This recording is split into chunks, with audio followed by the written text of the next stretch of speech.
Good morning everyone. I am Rajani from DBS IT College, Kavali. My branch is ECE and my subject is Electronic Measurements and Instrumentation. Belongs to 4th unit. Already last class I was explained about DC bridges and AC bridges concept. Basically, what is the bridge concept means? For DC and AC, both bridge concept is we have to find out we can measure the resistor, inductor, inductance and capacitor for unknown values of the R, L and C. So already I discussed about DC bridge that having the Wheatstone bridge and the Kelvin's bridge. So the two concepts we are using for measure the unknown resistor value. For Wheatstone bridge, we have to find out the unknown resistor value. Even though it's having the Wheatstone bridge, why we have to go for the Kelvin's bridge means we have to find out for low values of the resistor. We are using the Kelvin's bridge. Next, another one is the AC bridge. AC bridge we are using for measure the unknown inductance and capacitance. So last class I explained about Maxwell's inductance bridge concept and Maxwell's inductance capacitance bridge concept. Next, in that we can find out the inductance and capacitance for unknown values. And the second one is the Anderson bridge. This is very important topic in this unit, Anderson bridge. In this Anderson bridge, we can measure the unknown inductance value, unknown capacitance value. So, unknown capacitance and also we can take the inductance. So, because of this AC bridge, we can measure the unknown inductance and capacitance values.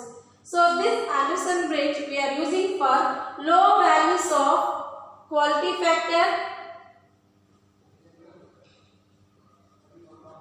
We are measured by using the Maxwell's bridge concept also we can find out inductance and capacitance values. But in the case of the Anderson bridge concept we can find out low values of the quality factor. We can measure the low values of the quality factor. So that's why we are using the Anderson bridge concept. We can take this circuit diagram R1, L1 dot. These nodes are first we can denote it A, B, C, D. So here this combination is R1, L1 combination.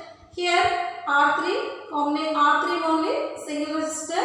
Here R2 and here R4. So this is the variable resistor R5. And we can connect it through the galvanometer and we have to take here capacitance. So these nodes we can remember first A, B, C and D, and here fifth node is the A. So for this circuit diagram we can consider what is the input signal source, and here this is the ground terminal. So here first we can consider this node. So this up to this we have to consider here. Here the capacitor C1 is, we can write here 1 by j omega C1, and here this circuit diagram, for this circuit diagram we can take the conversion from delta to star conversion.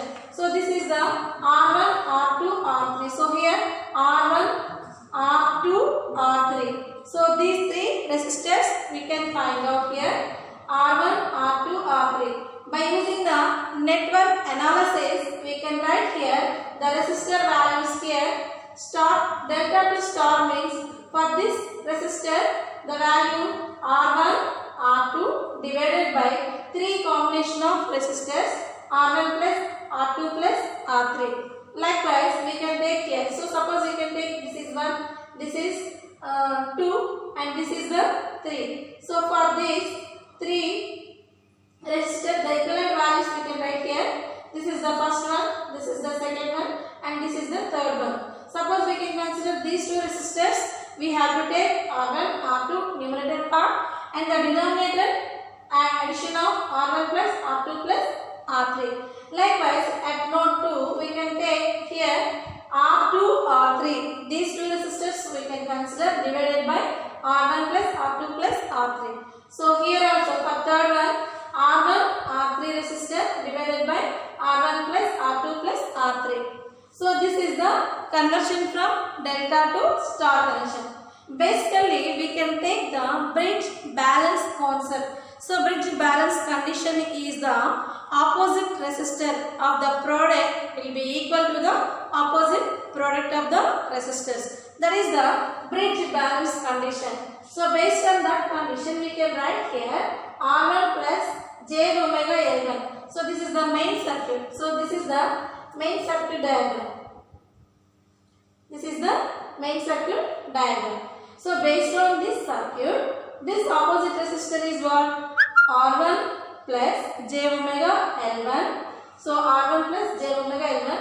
This opposite resistor is this impedance Z3. So that is the Z3. That is equal to these two opposite combinations R3 into R2 plus Z2.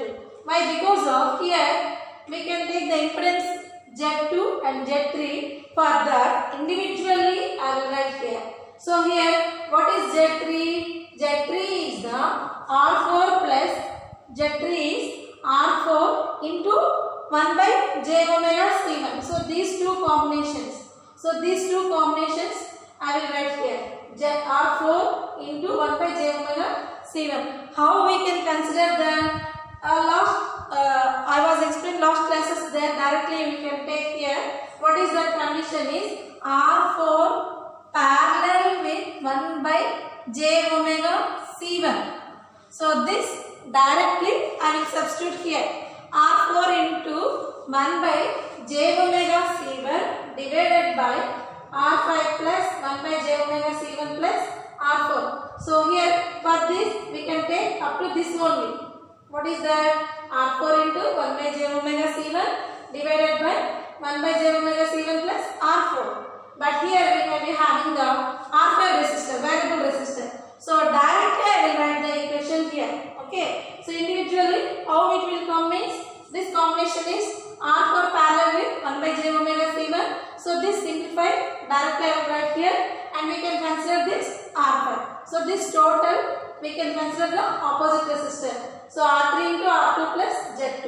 So here R1 plus j omega L1 into Z2. So this is the Z3. So we can take here LHS and this is the RHS. So this is the LHS part. So for this LHS part, I will explain this R1 plus j omega L1 into, instead of Z3, I will substitute the values R4 parallel with 1 by j omega C1 divided by this denominator part. So that is equal to this opposite product of the resistors. What are that? R3 into R2 plus Z2. So Z2, R2 I will directly write here R2 plus. What about Z2 value? So Z2 is the R4, R5. These two combinations we can consider.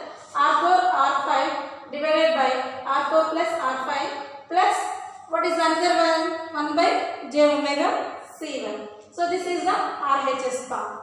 So next that I will write here R1 plus j omega L1 into R4 by 1 by j omega C1 divided by R4 plus R5 plus 1 by j omega C1. This is the denominator part.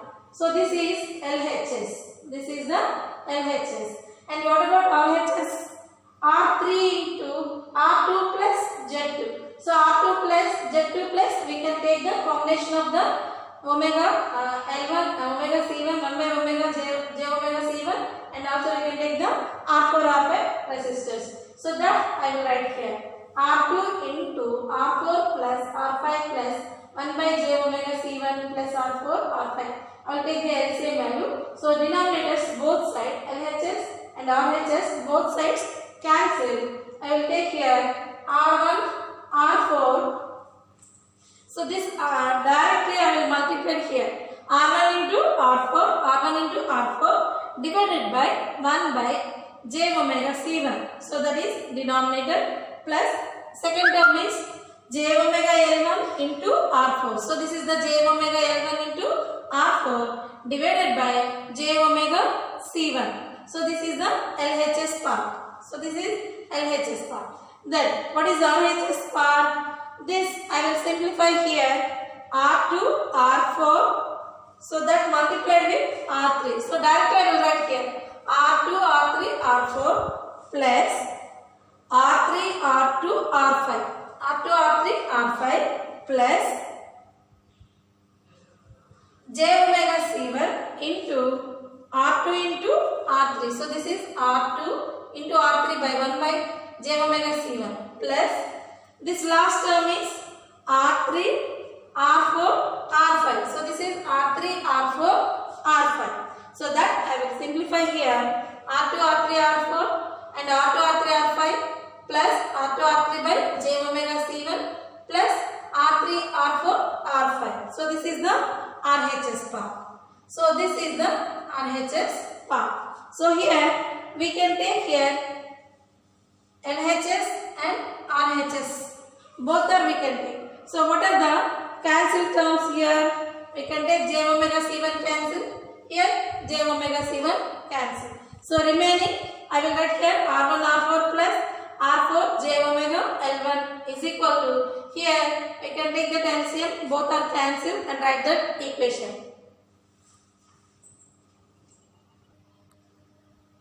So here the Anderson bridge for finding to measure the unknown inductance, but unknown capacitance inductance both are in AC bridges. So don't confuse here. So this belongs to unknown measured value of the inductance. That is for low values. Why? Because of already we can find out by using the Maxwell's inductance bridge concept. So here we can take the remaining part of RHS and LHS side. So this is the LHS R1 R4 by j omega C1 plus R4 j omega L1 by j omega C1 is equal to RHS side. So this is the RHS and this is the LHS.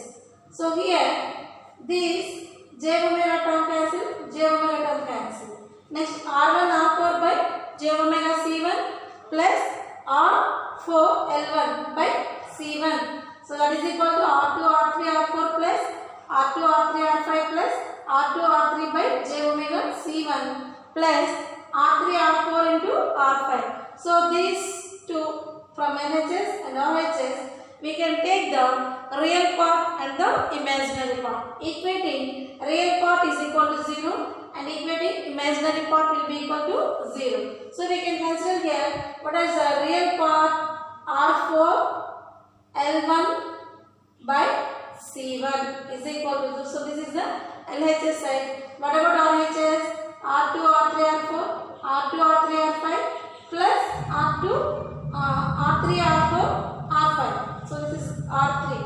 So this term. So this is the real part. From this equation I will write here L1 it is the inductance. L1 is equal to C1 by R4 into R2 R3 R4 plus R2 R3 R5 plus R2 R4 R5. Similarly, we can take the imaginary part will be equal to 0. Then, what is the here imaginary part? R1 R4 by j omega C1 is equal to R2 R3 by j omega C1. Both sides j omega C1 will be cancelled. R1 is equal to R2 R3 by R4. Therefore, R1 is equal to R3 by R4 into R2. So this is about the Anderson bridge concept. Here you will remember the Z2 value and the Z3 value. Simplify that, we can convert the network analysis by using the network analysis. I will write here simplification of the circuit R5 into 1 by j omega C1 by R5 plus 1 by j omega C1 plus R4. Likewise, here Z2 is equal to and Z3 is equal to R4 into 1 by j omega C1 by R5 plus 1 by j omega C1 plus R4. So for this, finally, I will take the equivalent circuit is R1, L1, R3, R2 and Z3. So these opposite resistors product will be equal to the these opposite resistors product. That is the bridge concept of the bridge balance condition. Based on that, I will find out inductance value. We will measure the inductance value. L1 is equal to C1 by R4 into R2 plus R2 into R3 into R4 plus R2 R3 R5 plus R2 R4 R5. So this is the Anderson bridge concept. So in this concept we can find out to measure the low values of the low quality values of the inductance values. Thank you very much.